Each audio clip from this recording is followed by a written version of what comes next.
Llego a Puerto, voy para Mayarín.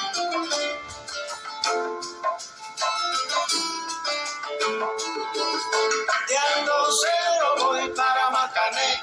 Llego a Puerto, voy para Mayarín.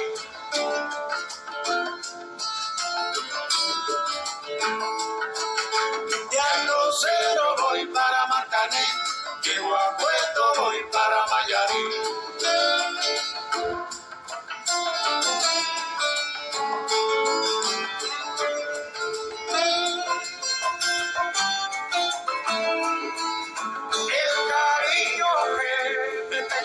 No te lo puedo negar, se me sale la babita, yo no lo puedo evitar.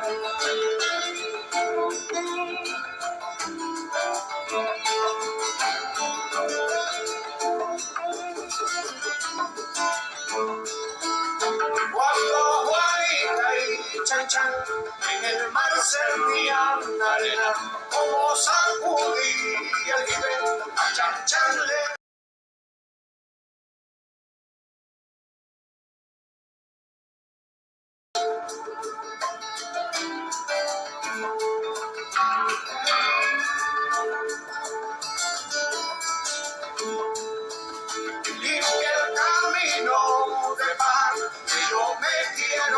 sentar en aquel tronco que veo y así no puedo llegar.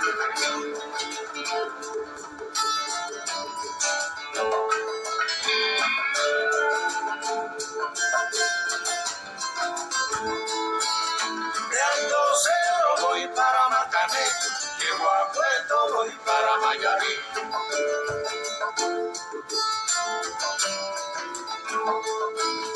De Alto Cero voy para Marcané, llego a Puerto, voy para Mayarí.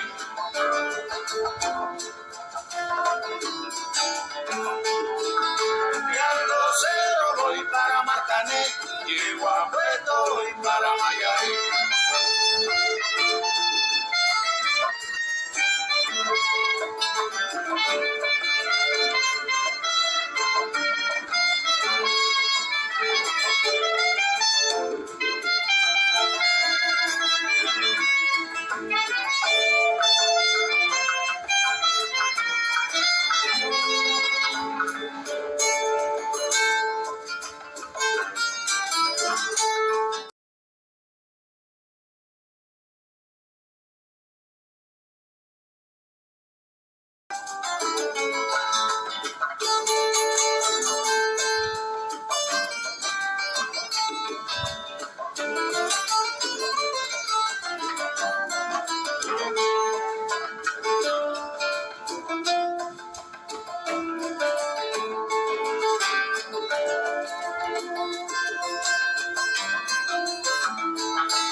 De Alto Cero voy para Marcané, llego a Puerto, voy para Mayarí.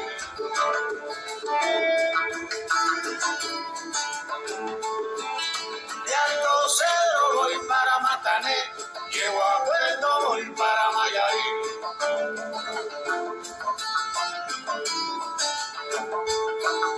De Alto Cero voy para Marcané, llego a Puerto, voy para Mayarí.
Yo quiero mambo, mambo.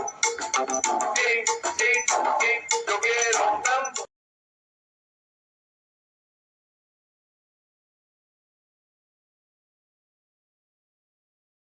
Yo quiero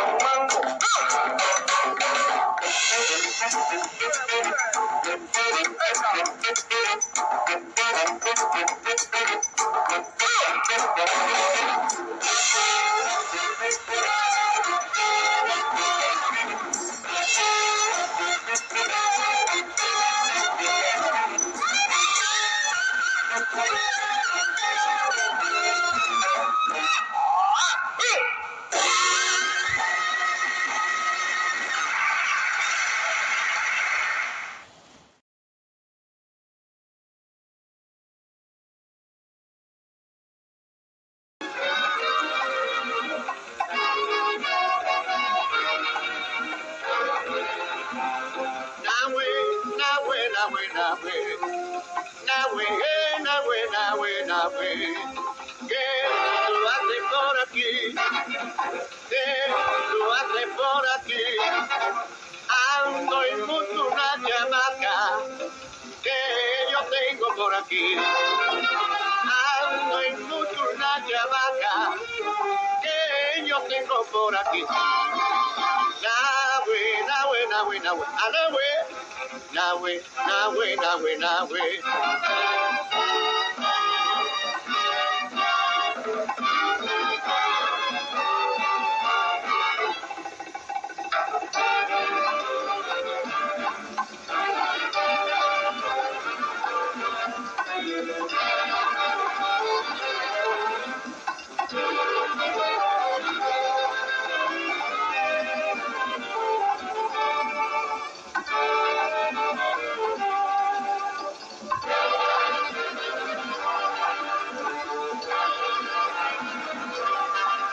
Nahue, nahue, nahue, nahue, nahue, nahue, nahue, nahue, nahue. ¿Qué tú haces por aquí? ¿Qué tú haces por aquí? Ando.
Sir James Simpson, Sir James Simpson, please press the link. Please press the link. God bless everyone in the chat. God bless everyone in the chat. And God bless everyone that is outside of the chat. And God bless everyone on YouTube. God bless everyone on YouTube. And welcome to Cuba. Bienvenido a Cuba. Bienvenido a Cuba. And here we have live from Great Britain, Professor James Simpson. Professor James Simpson. James, good luck. I give you a hug. You have up to 4:30. You have up to 4:30.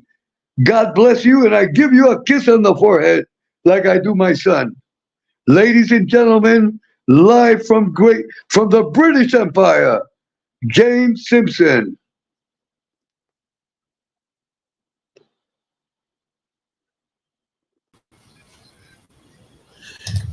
Good afternoon, good evening, everyone. I just want to get, obviously, I know that the show is due to start. We've started a little earlier. I just want to get a bit of music going. I just wanted to, obviously, just to make sure, check that the sound is well as the visuals.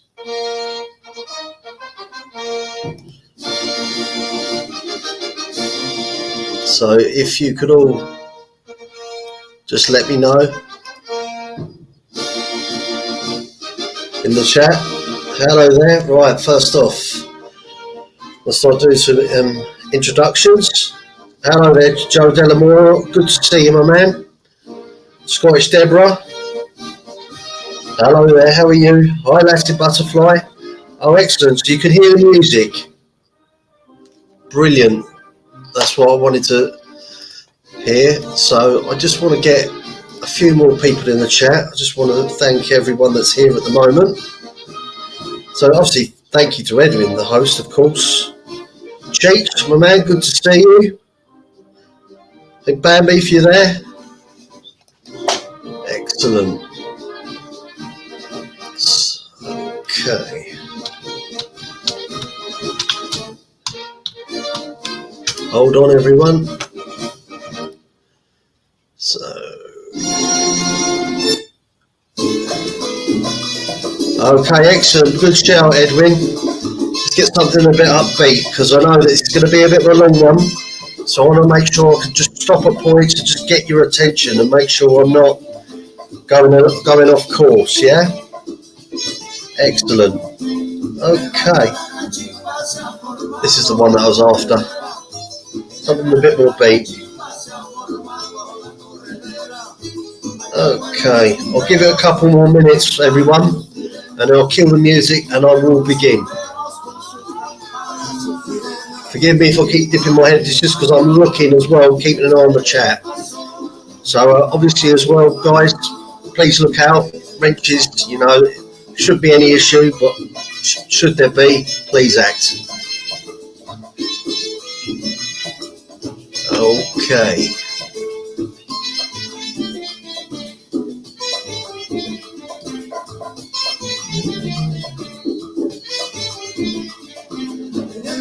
Here we go.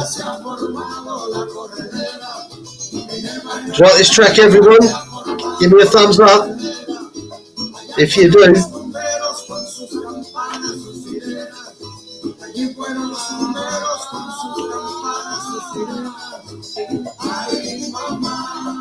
Just a couple more minutes, folks.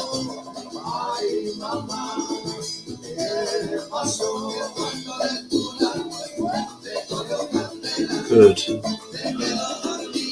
Okay, right. Brilliant. Thank you, Scottish Deborah. I appreciate that.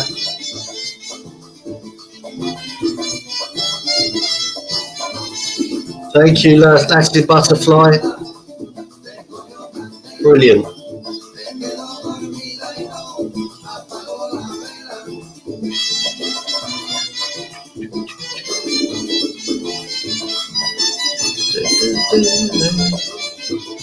Love this music. We'll be covering it a little bit later on. I was in Cuba, and this brings back certain bits of memory, so it's good. It's good.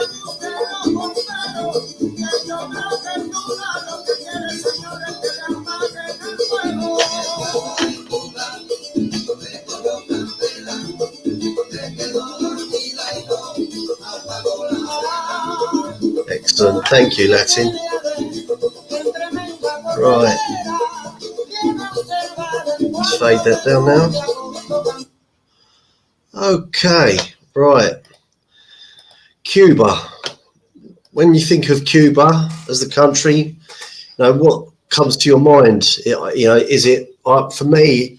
It's a beautiful Caribbean island. I know we can think of certain things. Certainly, obviously, more about the time, obviously, when the mafia was there.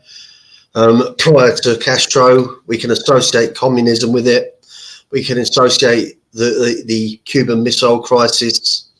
Obviously, it's famous for its Cuban cigars as well when it's run.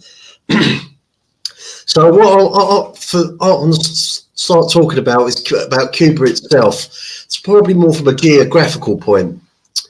So Cuba is the largest island in the Caribbean, okay? And it covers over 44,000 square miles. And it's long and narrow, and it stretches 750 miles from east to west, but only 60 miles wide in most places, okay? Now, Cuba is part of the Greater Antilles, a chain of islands created millions of years ago when two tectonic plates collided, and it's located where the Northern Caribbean Sea is. Now, about 1/3 of Cuba is covered by high mountains and rolling hills, while the other 2/3 are lowland plains and are mainly used for farming. So sugarcane, so I believe as well for the tobacco as well, so you can get a rough idea of what is being farmed out there. Now the coast is covered in white sand beach and as well as marshes and mangroves, and it has a large swamp, the Zapata swamp, which is roughly about 4,500 kilometers squared. Now it's the largest natural mirror being, you've got the Laguna de Leche, which is roughly 26 square miles. Now its climate, Cuba has a tropical seasonal humid climate, and the dry season is usually from November to April, and the rainy periods is from like May to October. Now, what I can tell you about Cuba as well, I'll just go through some sort of mundane facts, but obviously just to establish the start of this telecast. Now, the official name is the Republic of Cuba, and the form of the government is a socialist republic. The capital is Havana, okay? And the population is just shy of about 11.5 million. The official language is Spanish, and the money is peso, okay? So what we'll go into now, I'll start talking to you more about the actual history of Cuba. Now, Cuba's original inhabitants were the Siboney and the Guinahetabe people. Excuse my pronunciation. So about 1,000 years ago, the Taino people from Venezuela took over the island in the 1500s. Okay, and forces from Spain defeated the Taino and claimed the island as a Spanish territory. Now, Spain forced many of the Taino people into slave labour. Most died of overwork. They were overworked and they got diseases when they were brought by the Europeans. Now, hundreds of thousands of African slaves were brought to Cuba, mainly to plant and harvest sugarcane, as I mentioned earlier. Now, by the turn of the 20th century, American forces had helped drive the Spanish from Cuba, and the country had won its independence in 1902. Now, you have the national anthem of Cuba, which I'm just going to play it now, just to get the feel for it, and also as well that we'll get a few more people in the chat, and I'll just give me a chance to catch up with the chat.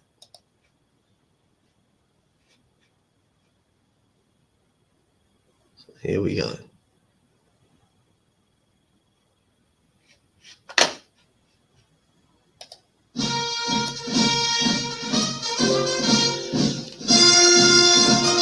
Hello there, Tommy Six. It's always good to see you, my man. Yeah, Joe Delamora.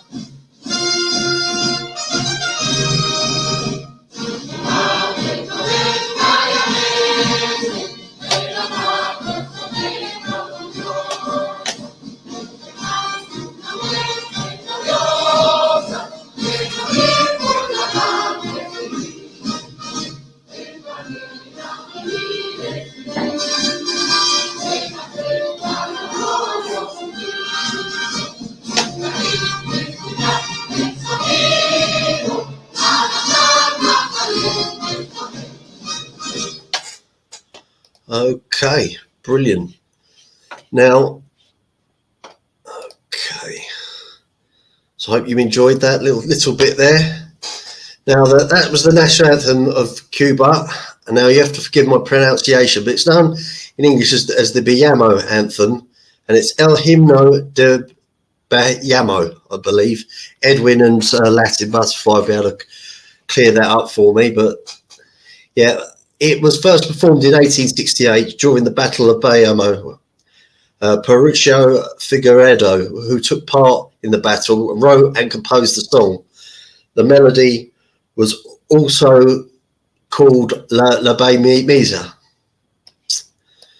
Now, a Republican administration of Cuba was finally born, okay, and this was in 1902. Now,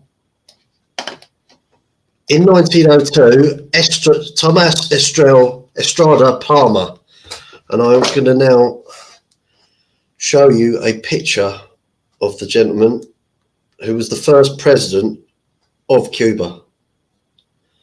I should have that for you. Okay. Oh, hold on, everyone. Okay.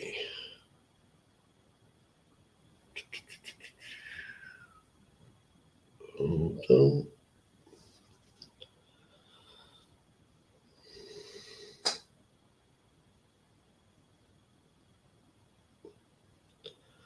Okay. Estrada Palmer.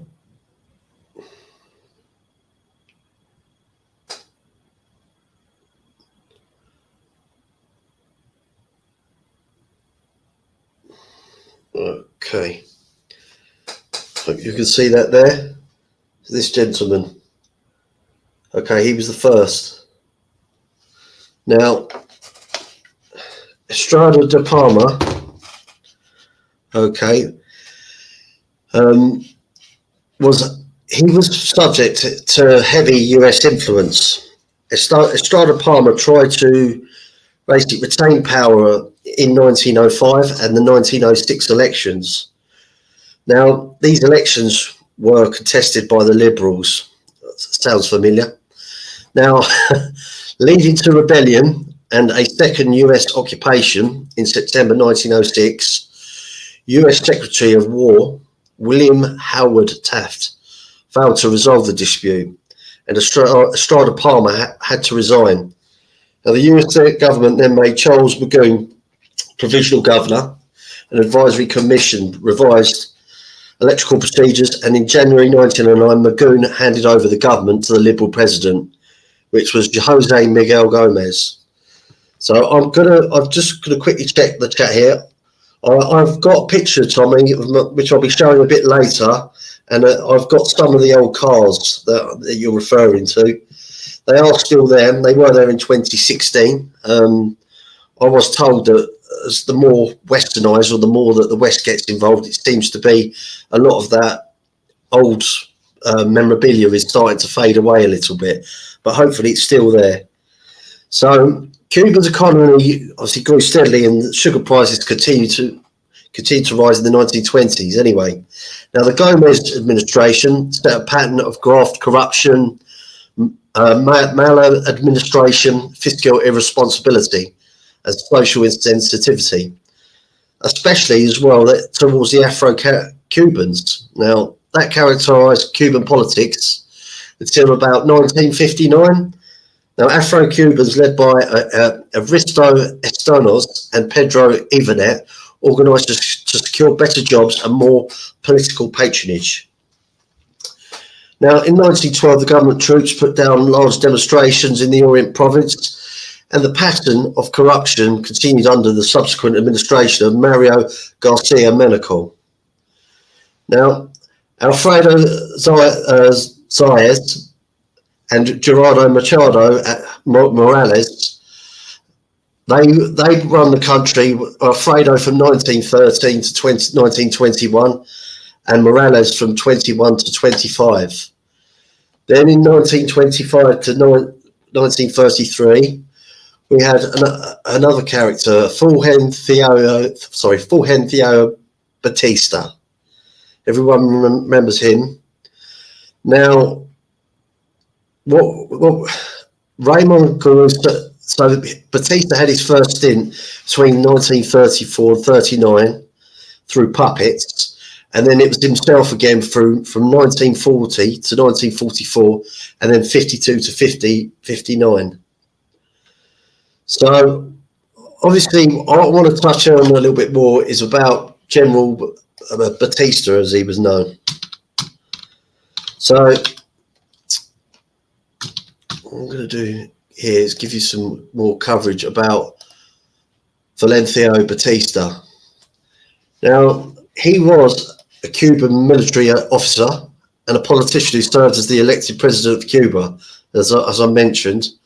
And then Batista, he rose to power as part of the revolt of the sergeants and overthrew the provisional government in 1933 of Carlos Manuel Cepedias Cruzado. Then Batista then appointed himself chief of the armed forces with the rank of colonel and effectively controlled the 5-member pentarchy. Sorry, excuse my pronunciation. Now, that functions as a collective head of state, and he maintained control through a series of puppet presidents till 1940, when he was elected. Now, what I want to obviously just talk about as well is, whilst Batista was in power, I want to have just touch upon a little bit more with the US influence, and more so the mafia as well. Now, because Cuba has long endured, let's say, foreign influences ranging from the conquest and the military interventions to investment and tourism. During the past centuries, Cuba's prolific sugar fields brought huge sums of overseas investment, as Americans were Cuba's main sugar trade. So, as I mentioned earlier, they brought a lot of the Africans over to obviously work the farms for sugarcane. Now, on a ravenous appetite for sugar in the daily diet, sugar was freely bartered by thousands of tons of US customers in exchange for every US product that ordinary Cubans might want or need, from toothbrushes and shoes to essential staples of rice, beans, milk, and meats. Okay, now, following Cuba's Fidel Castro-led revolution in '59, Russia primarily supported Cuba, utilising the island's strategic proximity for international diplomacy. Okay, now,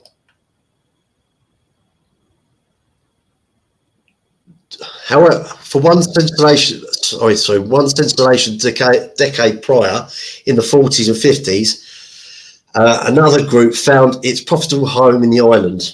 Okay, and this was, as we know, it was the mobsters. It's mainly been, also allegedly, but it's mainly been pinned to the likes of Lucky Luciano and Meyer Lansky and a few others.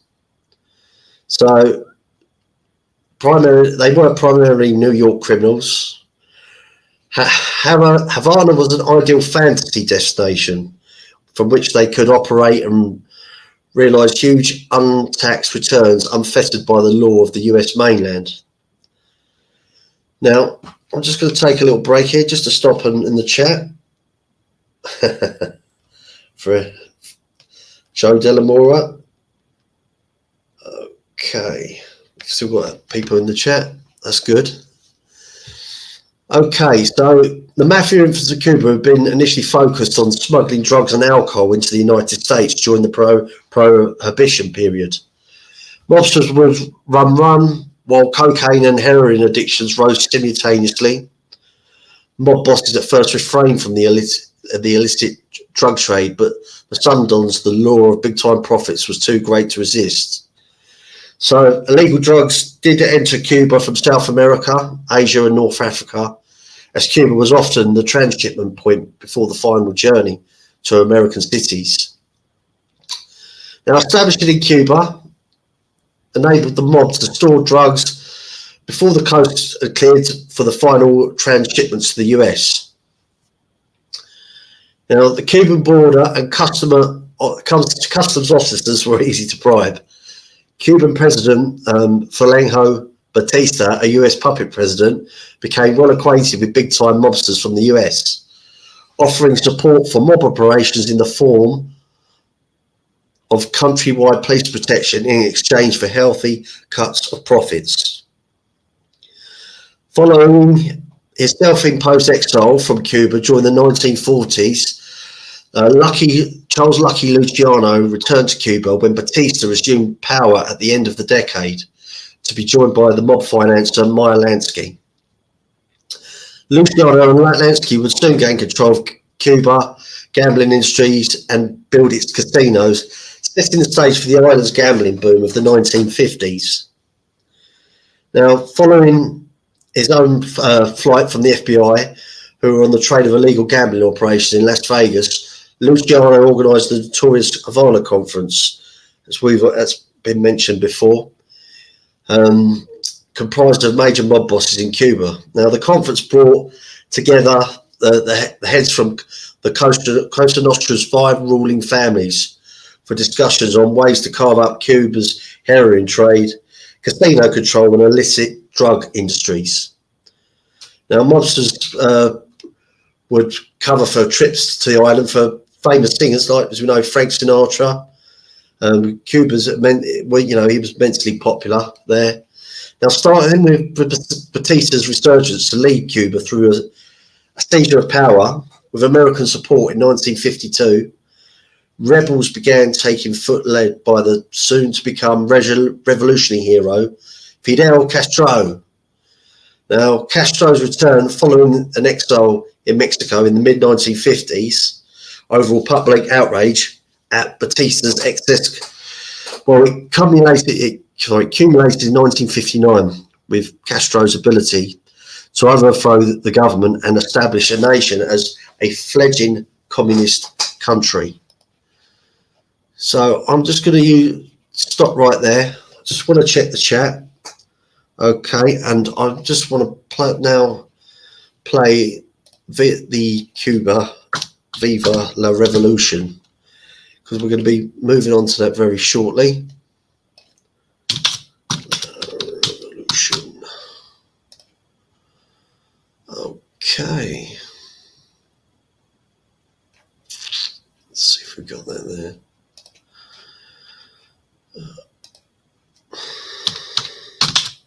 Hold on, everyone.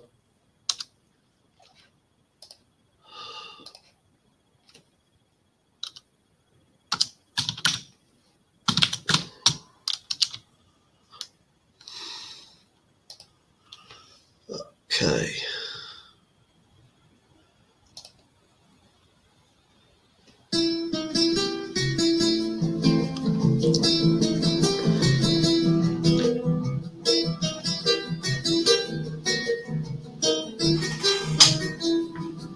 Todos los hombres unidos en la lucha antifascista del partido. Well, I'm just going to leave this with you now. I'm just going to take a little break. Todos unidos, Dios nos ofreciendo de todo el pueblo chileno para el final del fascismo.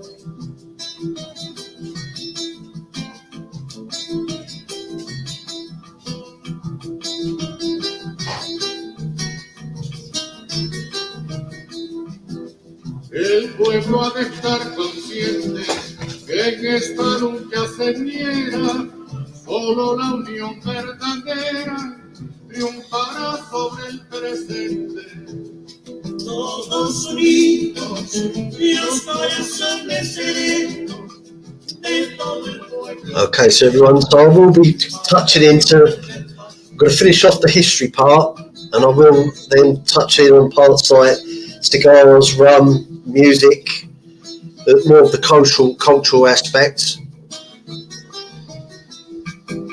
Por la lucha antifascista triunfará de todos modos, pues con la unidad de todos no hay Santiago de Cuba. I think I did go there, Joe. You know, that's obviously that's where one of their famous rums are from.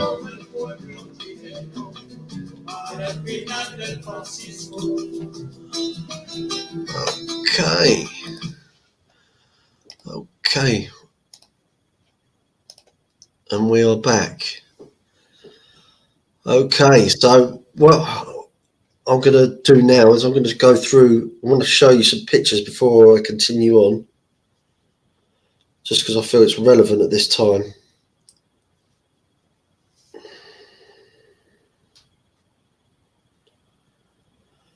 Okay, I don't know if you can see that. That's me at the Casa del Al, which was Al Capone's beach house, which was in Varadero. I visited there. I was in Havana. I went there for a long weekend, and then I went on to Varadero, which is a bit more of a holiday resort.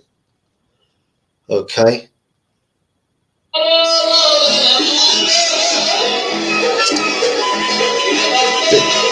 I was in Havana here. Some nice Cuban music in a cafe.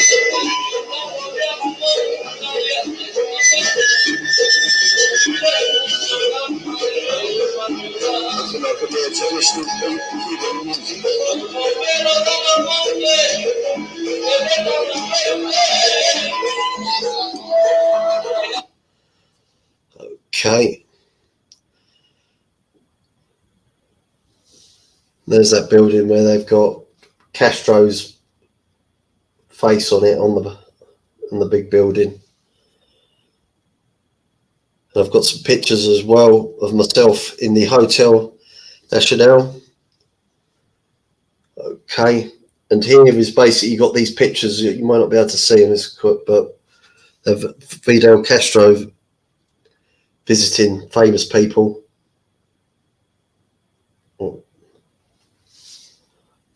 Okay. I wanted to get this in early. I might have to zoom in at the back, but you've got, there's them cars you were talking about, Tommy. You can see they've got all the old cars, because obviously when 59, when basically the communists took over and threw everything out, they preserved everything. So you've got all the old classic cars. So that was great. And that is the famous hotel, the Hotel de Nacional in Havana, which is where I was. Yeah, Joe, I loved it there. You know, drinks the mojito. And of course, you can't really go to Cuba without having a cohiba. As I said, got myself there again, chuffing away. Now, this will captivate you with the it's an old style taxi. If you can see the interior there, it's one of the old. Someone might be able to name for me. I'm not up to it. I'm speeding my cars. So there was I was in Varadero. Went swimming with the dolphins. Because I also went to a lovely little island called Cayo Blanco. So that was just off there. And this is Casa de Al, Al's beach house, Al Capone's beach house in the 20s. Some more pictures again of me outside it. Okie doke. And one thing I noticed about Cuba, especially when I was in Varadero, that side of the Atlantic Ocean was really beautiful.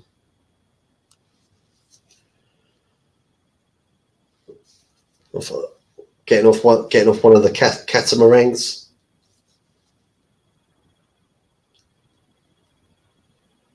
Okay, so yeah, I'm going to basically pick up where I left off in regards to just touching on what we were talking about in regards to Batista and the mafia. So, as we mentioned, rebels began to take a foot lead soon to become the revolutionary hero of Fidel Castro. Now, Castro's return following exile in Mexico in the mid-50s, overall public outrage and Batista's excesses accumulated in 1959 with Castro's ability to overthrow the government and establish the nation as a fledgling communist country.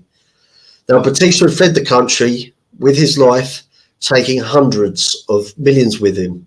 As the new Castro regime took hold, capitalists were given chase, imprisoned or worse, and the casinos were looted and mobsters fled back to the US. Okay, so in the end, the mafia hotels and casinos were seized. It was all nationalised by the government, and all the American owned and controlled businesses and interests on the island were all seized too. So gambling was outlawed, and Cuba would enter a prolonged period of economic malaise, which is destitute without American business, but proud of what it had achieved. Hence the reason why you've still got them old cars. A lot of, Cuba was at a point when nothing got in and nothing got out. Okay, so what I'm going to touch on now is sort of the Cuban Revolution. Okay, so I'm going to do this. I'm going to try and put a bit of I'll put a bit of music on, but I'm going to have it low. So please just put I've got music on, but can you hear me clearly with the music going? Give me a thumbs up in the chat, please.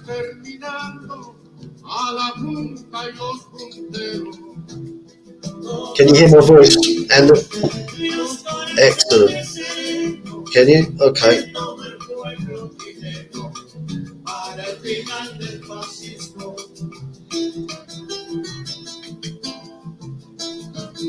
Chat family, thumbs up if you can hear me as well as the music. Brilliant. Thank you, Scottish Deborah.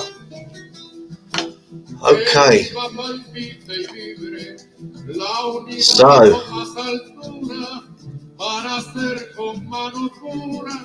So Fidel Castro on the 26th of July movement. Now, Castro, a young lawyer and activist, had been running for Congress as part of the Cuban People's Party before Batista seized power.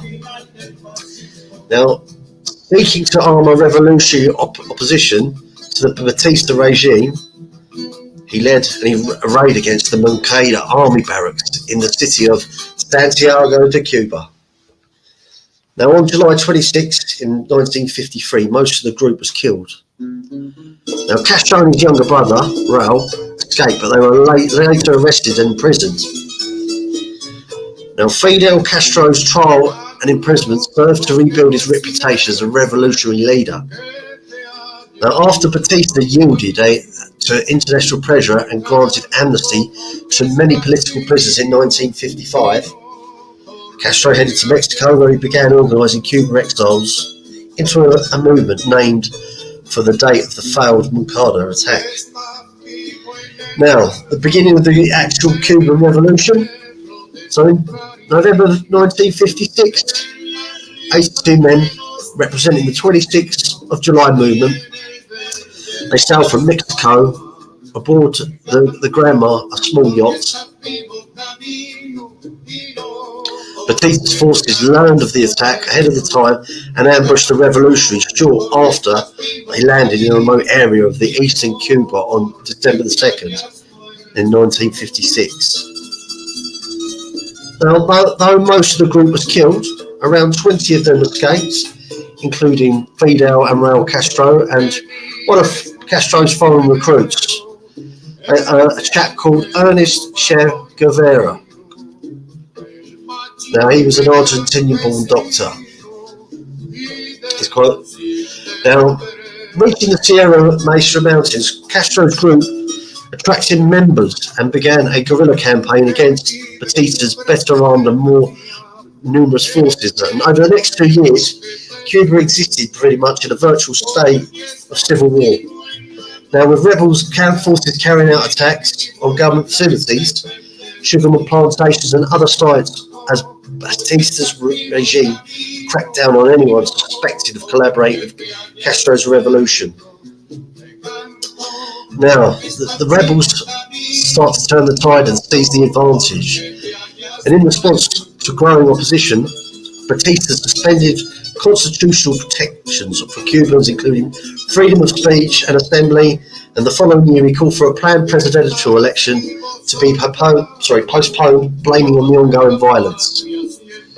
Now, believing support for the revolution was waning, Batista called for a major military offence against the rebels in the Sierra Maestra Mountains. And this was around in the summer of 1958.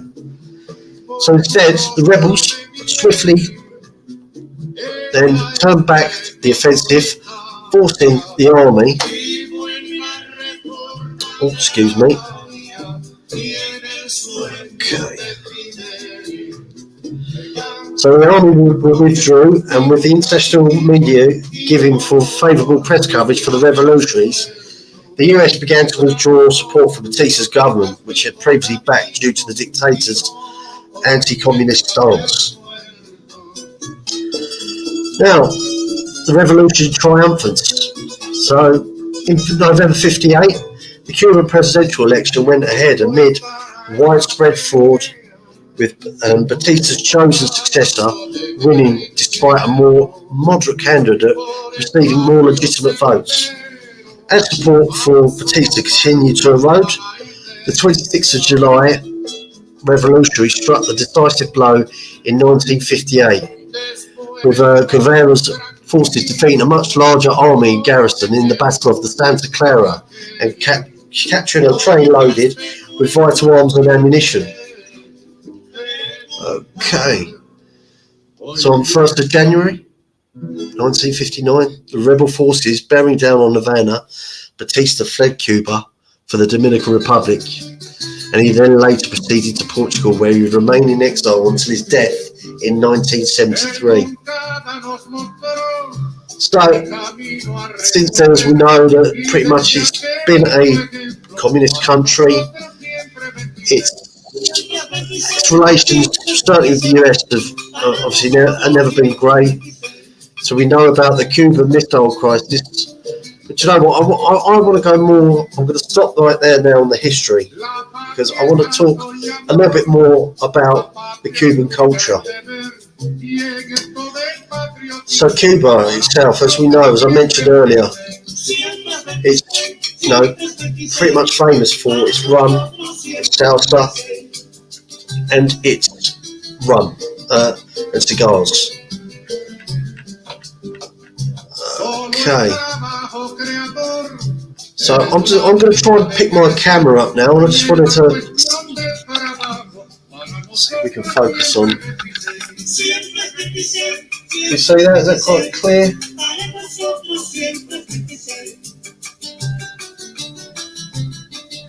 Just want to home in on mainly these brands.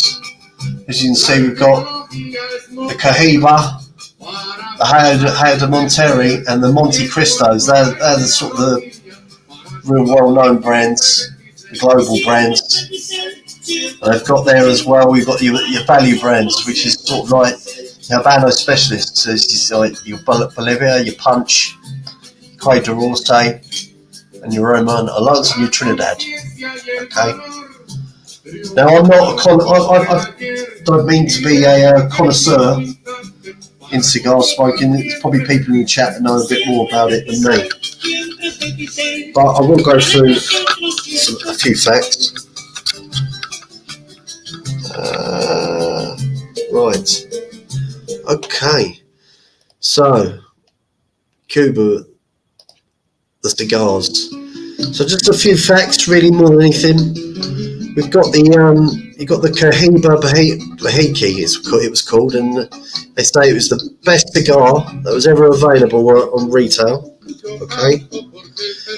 Now a box could cost around about $18,000, so that's definitely worth a collector's item, that one. And it's also considered to be the greatest Cuban cigars ever made. A single cigar could cost up to $450. Okay. Now you've got the Cohiba Ideals, which is a Cuba cigar, which that was on its own was $827. And then they had that one for their 55th anniversary, which was in 2021. They had a limited edition cigar. That was like $550 for a cigar. So you've got to have money. You've got to love your cigars if you really want to be dabbling in these. Now, also as well, you have the Gurkha's His Majesty's Reserve, a single cigar that could cost like $750, and a box of those is like, so that works out as like $15,000. Okay. Now I want to talk about as well is Cuban rum. Cuban rum. So as I mentioned earlier, we have the Havana Club, which is and the Santiago de Cuba. Now, I did spend quite a bit of time over there, as I said, drinking their rum, and I couldn't fault it, and I don't drink it anymore, but it is what the country is known for, and I'm just going to obviously as well talk about Cuban culture. So I'm going to take this time just to actually have a little stop in the chat and just go through and have a look and see if everyone's still with me. Okay, let's have a look. Joe De La Mora, excellent. No, you've been to Cuba. Latin, have you been to Cuba?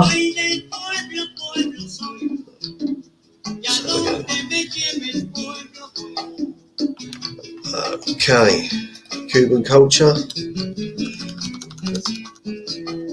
Okay. So Cuba itself is full of music, poetry, dancing and singing. And it's obviously got quite a few carnivals as well. So there are carnivals that celebrate the patron states of the cities, such as the carnival of Santiago de Cuba. Yeah. Okay. And you've got as well the cuisine. And the cuisine is based on the Spanish cuisine, but that also includes the influence from the Taino people, as I mentioned earlier, the African and other Caribbean cuisines. Now, some recipes share spices and techniques, sort of with Spanish and Taino and African cooking, while others have more Caribbean influence to the flavour and spice. Religion, Christianity is most widely practiced religion in Cuba, with Catholicism being the largest denomination. However, a significant portion of the population is non-religious. So, do you know what? I just want to have a chat with you. Hello, Modrat Hunter. Good to see you, sir. So, I'm going to now go to the chat, and I just want to get their feedback and see if there's any questions for me. Come on, anyone got any questions?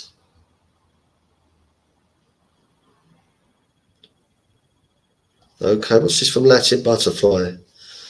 Okay, the food is influenced from the Spaniards, which is pork, and certain spices, but mostly also they have African influence in their cuisine. Hello, my Brett Hunter. Good to see you. Okay, now I'm going to go a little bit more on the Cuban cars because Tommy asked a question earlier, and I just want to give a little bit more insight as to why the Cuba is filled with classic cars. And it's all going to be pretty much around to do with the communist takeover. So, say the classic icons is the cigars and the cars. Now, the story of the classic cars in Cuba is basically full of for political and historical significance. Now, Cuban classic cars are a beautiful addition, obviously, to the urban landscape of Cuba and an important cultural artefact. Now, Cuba has never had a car manufacturing industry, so they do rely solely on automotive imports to populate the island's roads. But during the Cuban-Spanish-American War, the first ever car imported to Cuba was La Parisienne, I can't pronounce that, but from a little known French manufacturer in 1898. Now, by 1919, Cuba was the largest Latin American importer of US cars, and parts as were among the countries was the highest number of vehicles per capita in the world. Now, the classic Ford Model T was ubiquitous on the Cuba streets, fondly referred to as Fortingo, which means a clunker or jalopy. Even now, any Cuban car that looks a little rundown is called a Fortingo. Now, during the first half of the 20th century, Cuba was used as a test for many American car manufacturers. So it was a bit of a guinea pig place for the US to run their four-wheelers out. Now, meaning that cars were often available in Cuba before being available in the US for sale. And the US companies, such as Ford and Chevrolet, Cadillac and Chrysler, shipped their latest models to the US southernmost ports, and the cargo would arrive in Havana within a few days. Now, by 1956, there were more than 140,000 cars in Cuba, with approximately, about 90,000 on the streets of Havana. Now, in 59, you had the Cuban Revolution, and there wasn't obviously an import embargo. So in 59, the Cuban Revolution and the beginning of the Cold War saw the change in the island's automotive industry. Now, as old friends become foes, the US and Cuba, Castro placed an embargo on the US and foreign imports, which meant that no American cars were to be exported to the island. So the embargo even extended to include car parts and had serious implications for Cuban car owners. Now, with no new cars coming into the country, no parts available to make repairs, car owners then had to make a choice, and it was either let their cars rust in the garage or use what parts had available, repairing them themselves.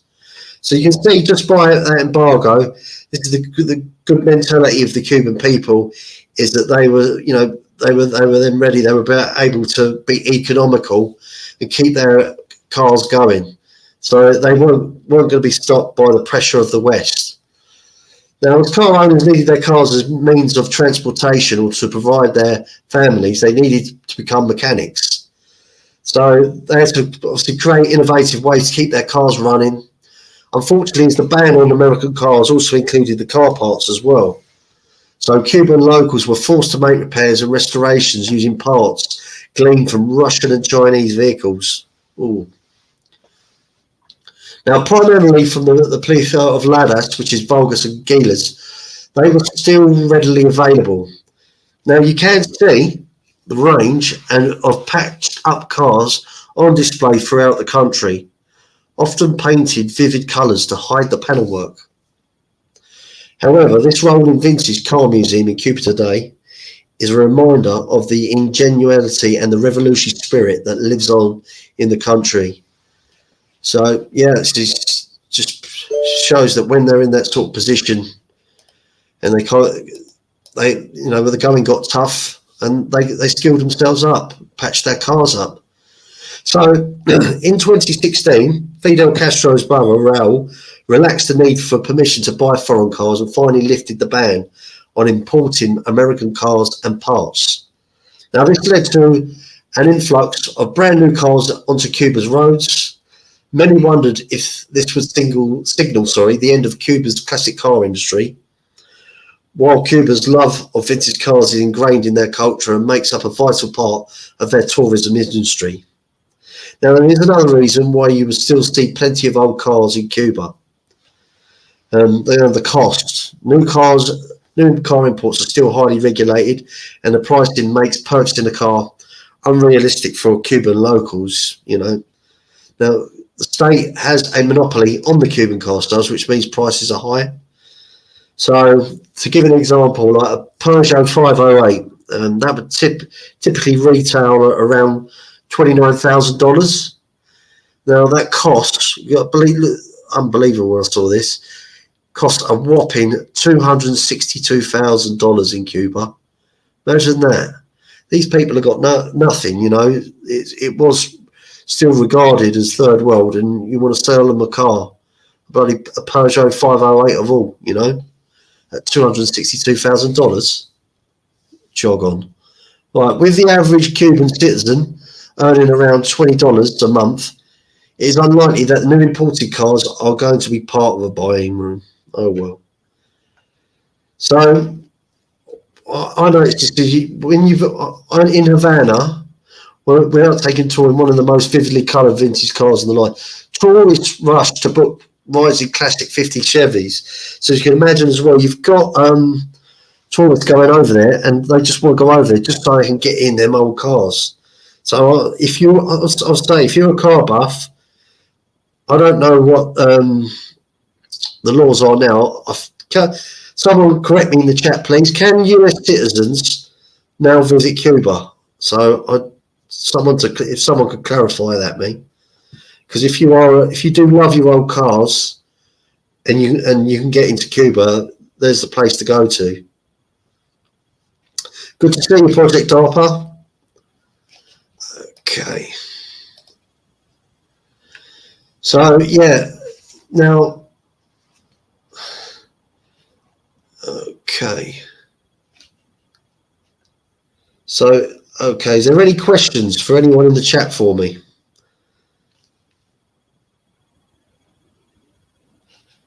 No? No questions? Someone must have a question, if you're still there, if I haven't sent you to sleep. Okay. Right. I'm going to take this time now to have a little break and have play a bit more Cuban music. Okay.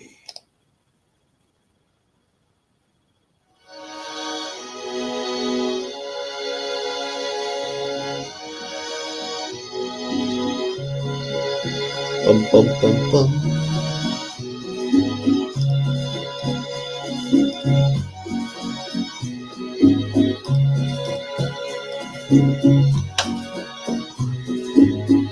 Okay, just bear with me, folks. Dime qué has hecho de nuestro dulce hogar,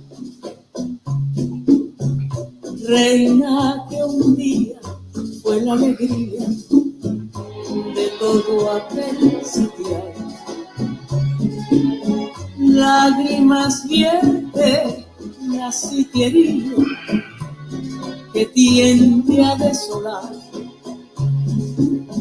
y es por no verte, reina, que un día fuiste de aquel lugar. Y al jilguero se largó falta el robo y hasta la mata de jobo nos da muestras de dolor. Hello, Teresa. Good to see you. Si tierra se ha marchado y yo enamorado lloro por su amor y es para la sitiería cual si fuera un día que le falta el sol. So I'm just going to use this time now. So as Joe Delamore mentioned, Santiago de Cuba. Now that is the second largest city in Cuba, okay, and it's the capital city of the Santiago de Cuba province, okay. Now it lies in the southeastern area of the island, okay, and it's about 540 miles southeast of the Cuban capital, Havana.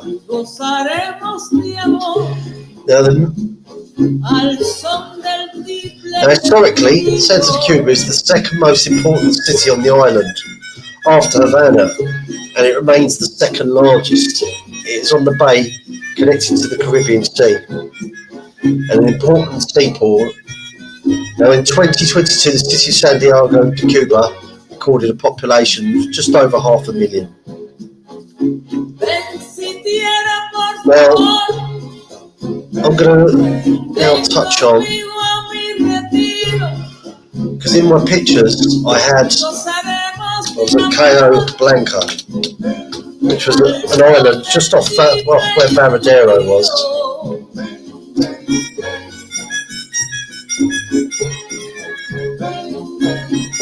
So we'll just touch on it. Now, what we know of Cayo Blanco is it's located near Varadero, and it's on the northeastern coast of Cuba. It is named for the fine white sand of its virtuality and its untold beaches. Okay. Now, the small uninhabited island and its coral reefs offer a beautiful environment for diving. Okay. So it's a small little island. I remember it now. It's just got the crystal clear waters. In fact, rather than just looking at me, I'm going to go through the pictures because it helps more, captivates it. Got to get the picture of the main man there, Fidel Castro. Let's go.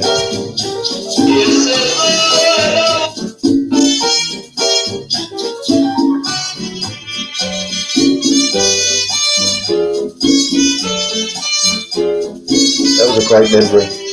I remember swimming in them dolphins. That was a picture of me actually in my famous caf, or Castro bar in Havana, where loads of people goes in and signs the wall.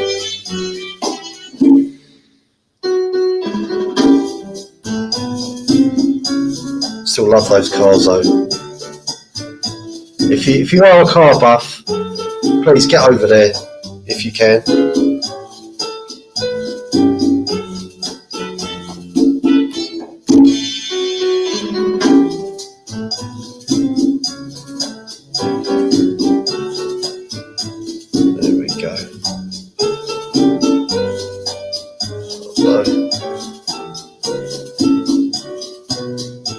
Dancing on Cayo Blanco, eh? That's it. That water was unreal. I don't know if it was like that off the Atlantic where you were, Tommy Stiggs, but certainly down there. So it's some of the best seawater I've ever been.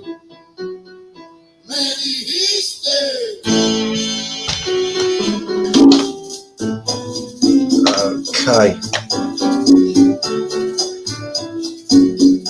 Now, as I say, it's that little island is like a beautiful, picturesque island. I don't know about anyone in the chat if you're big into your diving. So, who is ruling Cuba now? I believe it's still Castro, Castro's brother. Maybe I can confirm that.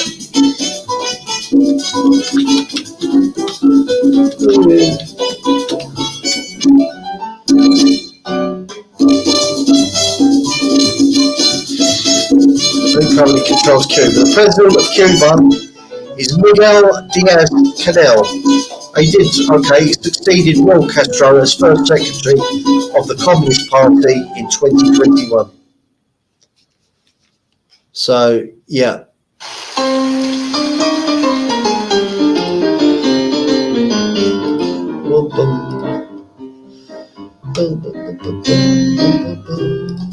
Okay, let's talk about Cuban music.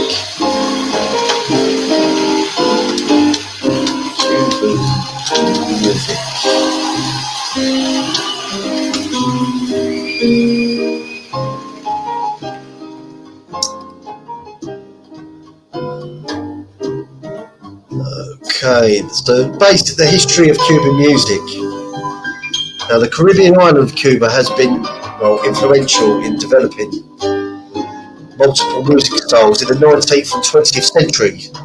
Now, the roots of most Cuban music forms the lie of the, excuse my pronunciation, the cabildos, a form of social club among African slaves that were brought to the island. Now, the cabildos preserved African culture traditions even after the emancipation in the 1886 that forced them to unite with the Roman Catholic Church. Now, at the same time, a religion called Santeria was developing and had soon spread throughout Cuba, Haiti and other nearby islands.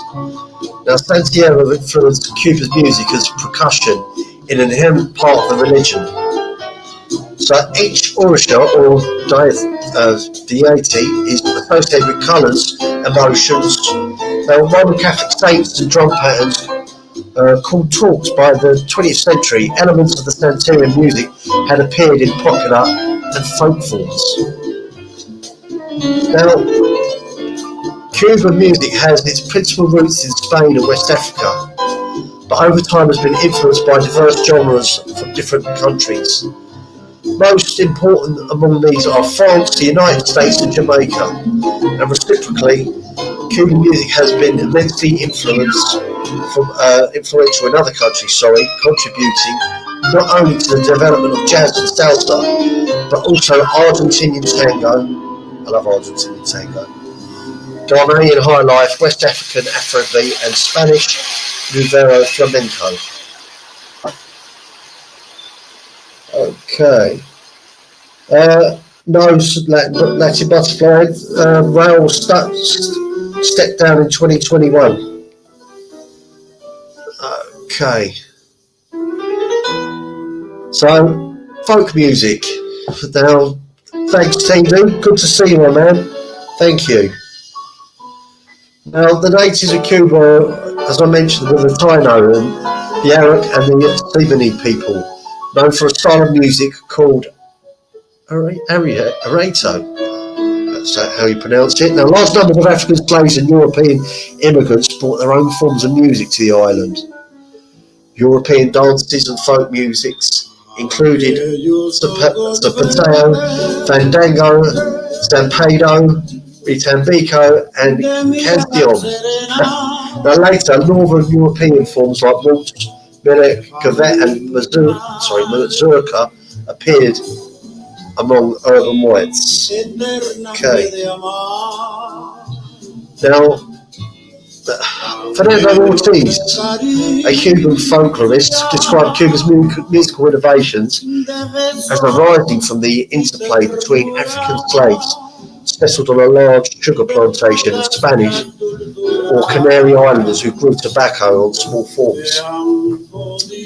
Now, the African slaves and their descendants reconstructed large numbers of percussive instruments and corresponding rhythms. The most important instruments being the clave, the congas, and the beta drums. Chinese immigrants have contributed to the corneting chino, or the Chinese cornet as it's known. Now, Chinese instruments still played in the compostas or carnival groups of Santiago de Cuba. Now, there is the Kujira.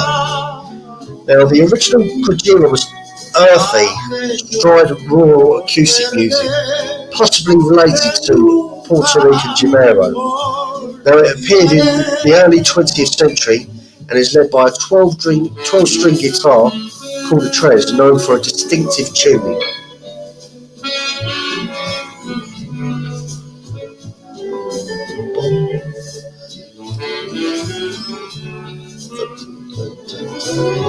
Just having a little break, folks. Now, we've got the Musica Campesina. Now, this is a normal form of improvised music derived from a local form of decima and verso called punto. It has been popularised by artists like Selena Gomez and has become an important influence on modern sun.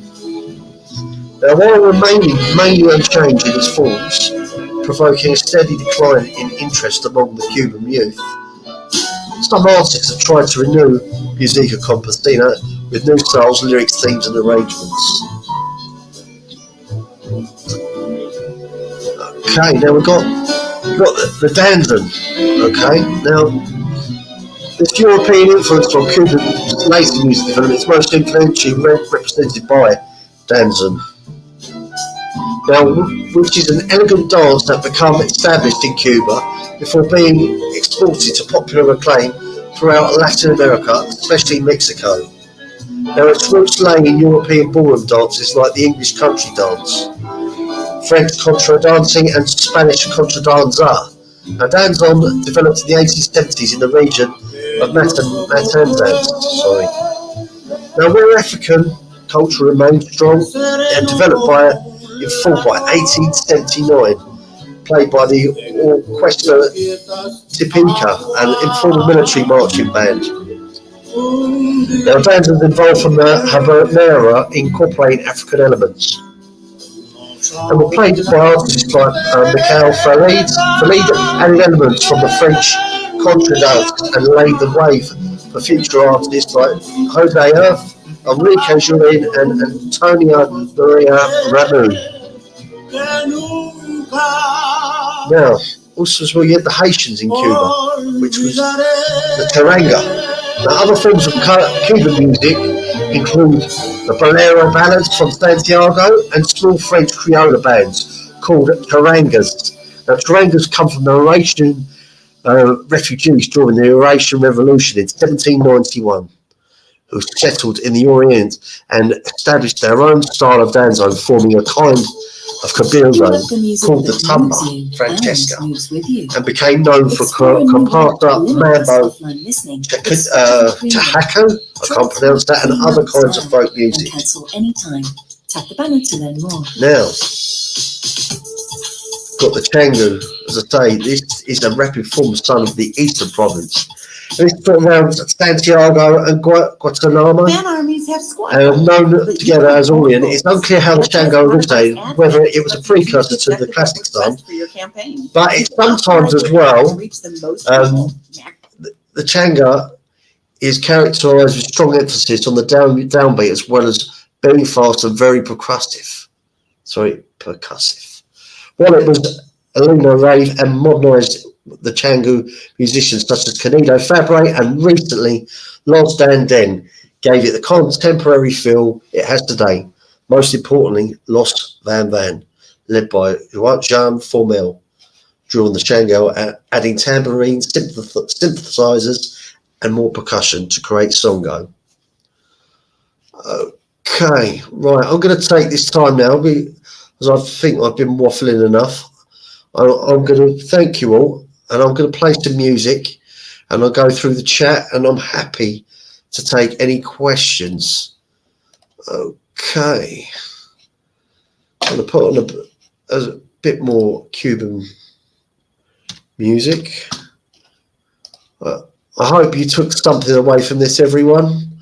I know there's probably a lot, but I just wanted to talk about a country that I've only been in 10 days back in 2016, but it was good. It was nice to actually just go through and look at those pictures. And, you know, when you think about even when that country went communist and how they were never going to get all those things that we're used to, like the car parts, it does, you know, puts everything into a different perspective.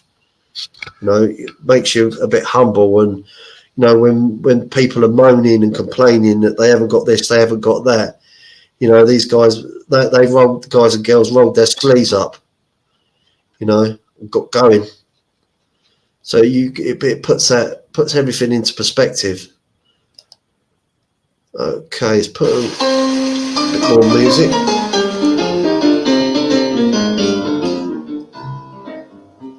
Tommy, I did touch on the Cuban cards.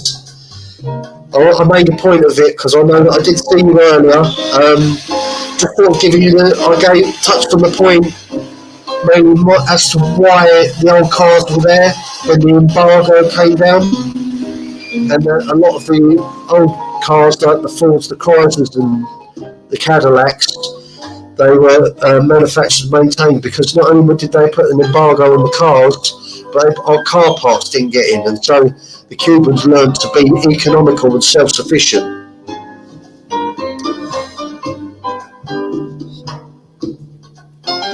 Okay, thank you, Tindu. I'll try my best.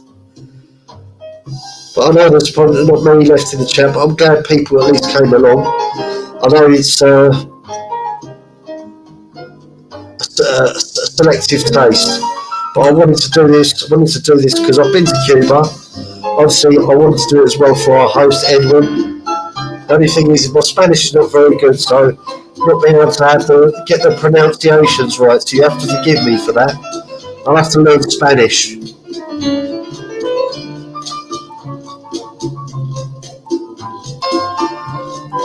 I'm going to give a little bit of a roll call there. I'm going to say thank you to Project DARPA. I really appreciate that. Really appreciate you coming along. Teresa Murphy, thank you, fantastic. As always, Tindu, the best. Tommy, the best. Thank you. Joe Delamore, my main man, fellow countryman, always a pleasure. Mob Rat Hutter, it was really good to see you today. Thank you. Miss Latin Butterfly, I would have liked you to probably have come up here. You would have been able to help me pronounce some of the words and put some of the magic Spanish touch to this live cast that I did. Oh wow, Edwin, excellent. Thank you.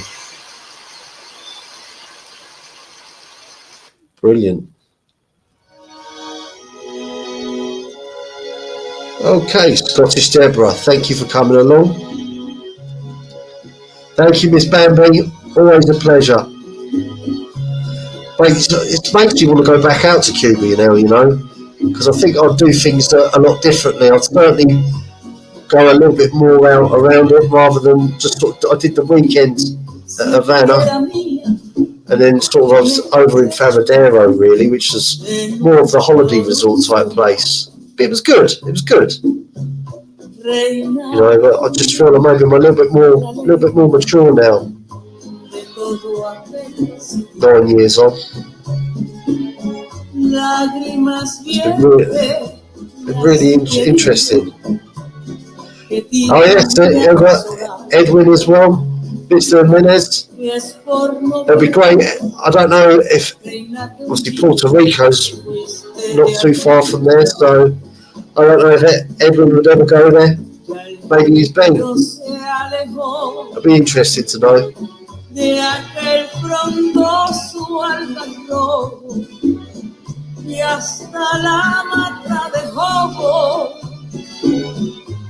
Okay. The truth is that no one in the chat that has any questions for me. Thank you, Latin Butterfly. I can't believe there's 2 billion people in the chat and no one's got a question for me.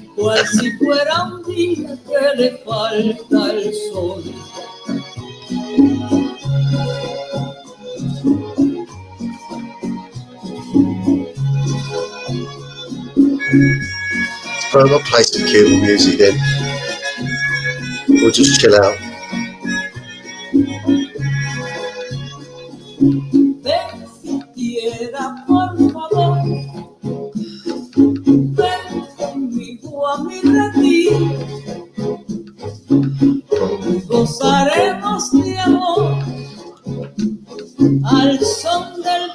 think it's probably only fair, Edwin. Fair, Edwin, if you maybe start 15 minutes earlier.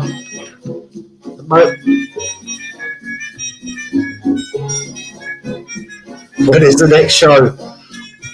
I'm gonna do another show. I'm gonna do something, a topic that team do. Maybe something that I'm a little bit more stronger in, because I kind of went at this, even though having been there, I just run with it and see what I could do. That's why I kind of wanted to, I know Tommy helped by mentioning about the cars, so I could touch the topic around the cars. So if people fire questions at me, I could go away and we can go through it together. I mean, Cheech, hello my man, good to see you. I like it. No, I'd like to cover a bit of music. It's good. I'd like to hear what Edwin knows about Cuba, and if his experience with Cuba, the country itself, or the people. It's good. It really is good. I must admit, even though it's not really the topic that I would cover, I am actually quite happy with it, because it's not being a native of Cuba, not speaking Spanish. I kind of felt, I gave it as good as I could, especially obviously with the turnaround in a few days. So I'm happy, and I just love listening to this music. In fact, I love just sitting here talking with you in the chat. I actually feel more comfortable now than I did when I was doing the Beatles.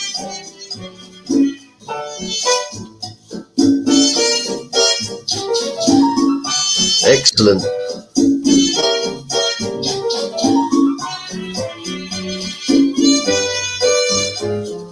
So I'd like to go to Puerto Rico, Latin. Butterfly, I'd love to. Yeah, that's great. That'd be excellent. I'd like to do around the Caribbean. So I've been to Cuba, and I've been to Tijuana in Mexico, but that's not really the Caribbean. But yeah, Puerto Rico, that looks lovely. Boom, boom, boom.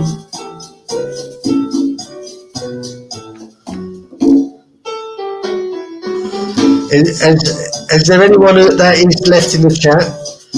Has anyone had a desire to go to Cuba or ever thought about Cuba? And if so, why did you not do it, or why did you not get round to do it? Will you do it? Bum, bum, bum, bum, bum.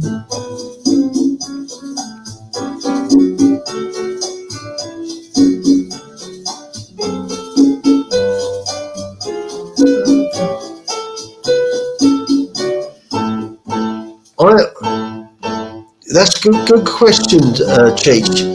I did. The thing is, when I was in Varadero, right, I was on an all-inclusive. So I spent 7 to 10 days. I was pretty much there on the hotel restaurant. But when I was in Havana, I'm trying to remember now what the food was like.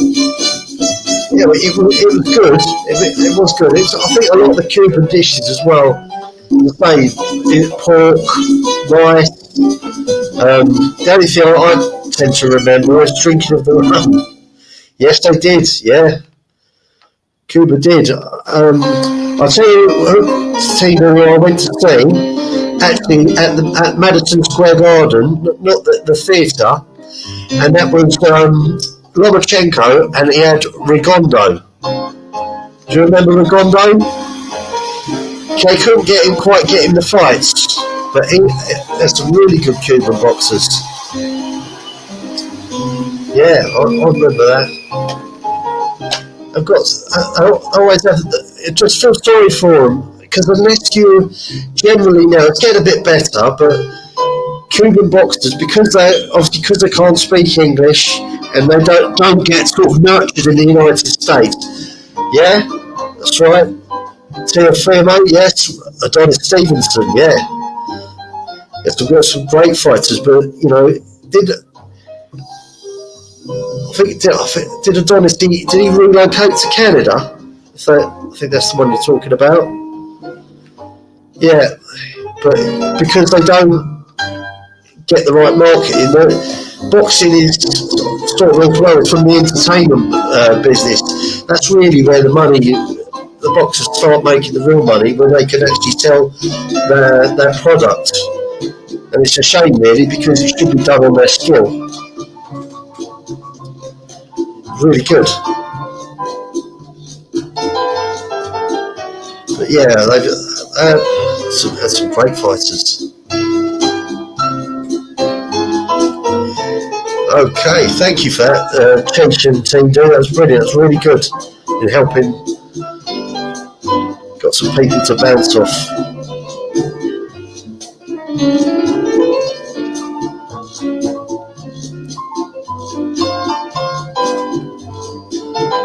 Thank you, Tommy. Thank you. I appreciate that.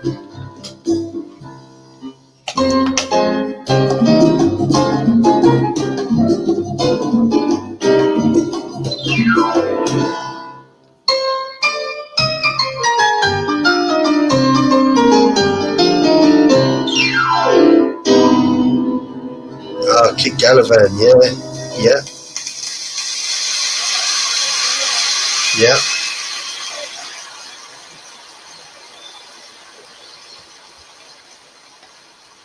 There we go. Got something nice, a little bit more relaxing.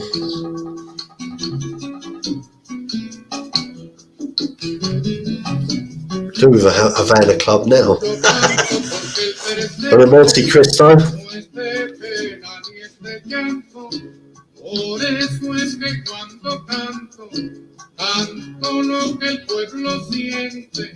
Soy del pueblo, pueblo soy, y a donde me lleve el pueblo.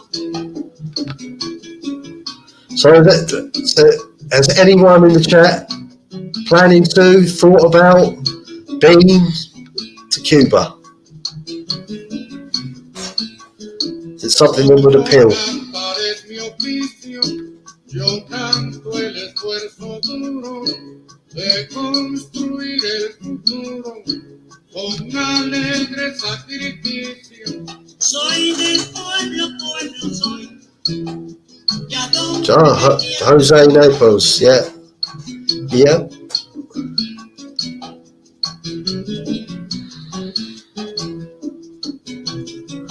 As I say, I wouldn't be able to do this without all you people in the chat. So everyone that's been and gone, everyone that's still here, a big massive thank you to you all.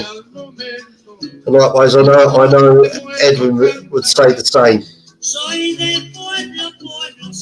I have enjoyed this because, as I say, for me, it's revisiting memory lane, but also as well, it's just improvement all the time. As I said before, I know that I've mentioned it to Tinu, that to do this, but this is what these guys do on a daily basis. It's hard. And you know, you've got to appreciate what the effort that goes into this.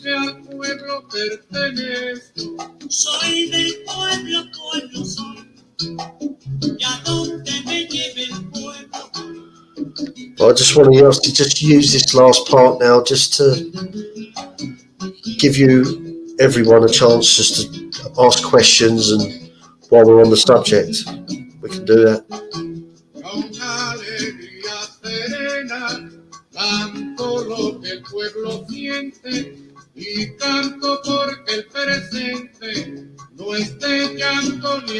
I think I definitely, I think Tommy touched on earlier in the show, and that is when it's mentioned about Edwin, covering different countries around the Caribbean.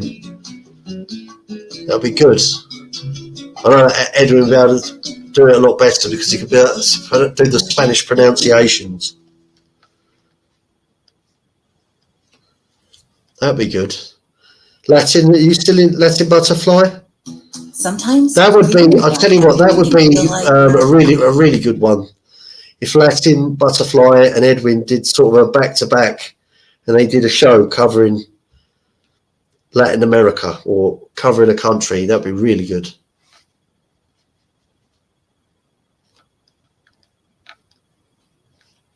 Okay.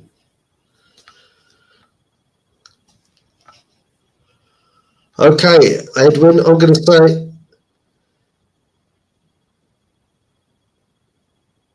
next live I do, you can invite a guest. Okay, and thank you, Edwin. Yeah, that'd be good. And I'll just see have someone to bounce off. That'd be really great. Well, Joe, Edwin, I've now done an hour and a half because we started 15 minutes early. There, I didn't see any Soviet tanks. There would have been there though. I tell you, I think that there's some diving where you can go, and I'm not sure. There's some Soviet naval. I think it might be a naval ship that you can go swimming around in there, Cheech. But yeah, I didn't really see. No, not cars, but certainly it's mainly all the old American cars. Because as I mentioned earlier, that they when they put the embargo on, they put the embargo on the parts as well as the cars, and they actually had to maintain their cars. They used parts from Chinese and Russian cars to actually just to keep their Fords, their Chryslers all up to date and ticking over. So, Edwin, it's been an hour and a half. Please, can you join me? James, I want to thank you. Very professional. And the next time you do a live, you invite anyone you want, and I will send the link. Okay? Brilliant. Thank you, Edwin. Thank you for having me. As I say, I hope that some people took something from this. Is it now? Are we all going over to Teen News now? Teen News, is Teen News going to be on live? I am sorry. Repeat. Sorry, are we all going over to Teen News now? Right. We will go to Teen News now. The shuttle buses are available. Thank you, Cheech. Thank you for everyone in the chat. Thank you, Edwin, as always, for hosting. I'm going to go over now. I'm going to let Tina do the talking because my tongue's tied in knots. Okay, James, listen to me carefully. As you were doing the telecast, HBO called me, and they're gonna call you. You are now, you're gonna get a contract. You're gonna get a contract for HBO.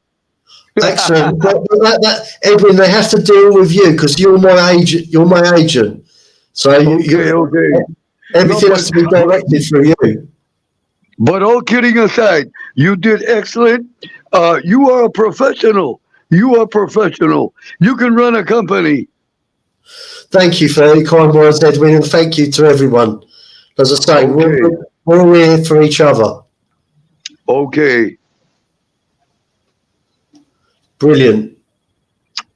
Okay, James. God bless you, and I give you a big hug.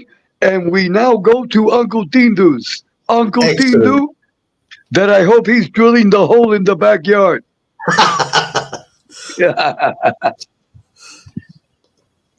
Thank you.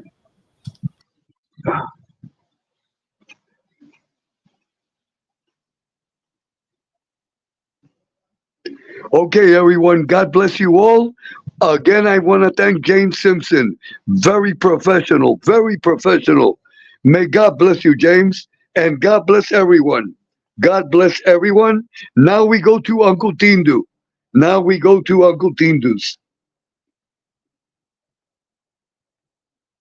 God bless you all, and I will see you all soon.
De Aldosero voy para Marcané, llego a Puerto, voy para Mayarín.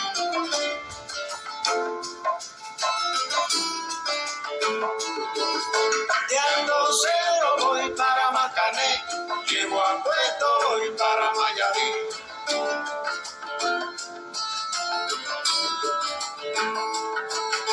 De Aldosero voy para Marcané, llego a Puerto, voy para Mayarín.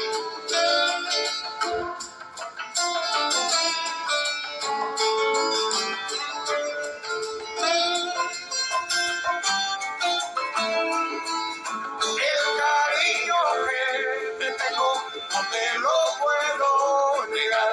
Se me sale la babita, yo no lo puedo evitar.